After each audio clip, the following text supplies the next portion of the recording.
teams apparently have been calling the 49ers to check on the trade availability of a certain wide receiver, and it's not Brandon Ayuk, at least not yet.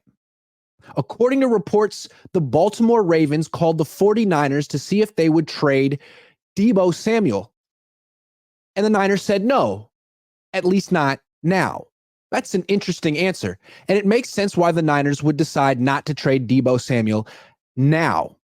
Trading him now wouldn't create much cap space, maybe about $6-7 million. Also, how good of a draft pick would he really get in return? Also, are you sure that rookie would be better than Deebo Samuel? So 3 risks right there. But if the 49ers were to trade Deebo Samuel after June 1st, they would save a lot of cap space this year.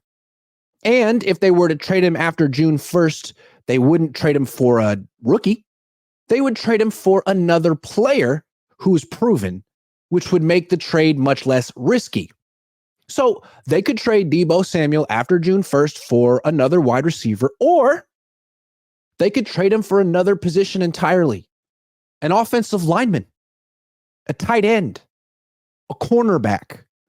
This isn't crazy at all. If the 49ers are going to give Brandon Ayuk this big-time contract extension that pays him $25, $26, $27 million per season, that's a lot of money for this team to spend on wide receivers when they throw the ball less than any other team in the league. They're all good wide receivers. They're all worth the money, but they don't get the touches they deserve. And I'm talking about Jawan Jennings, too, who's making almost $5 million a year to catch like 19 passes. So let's see what the 49ers do. If the Niners trade a wide receiver, it makes sense to trade Deebo Samuel later in the offseason for another player. See what happens.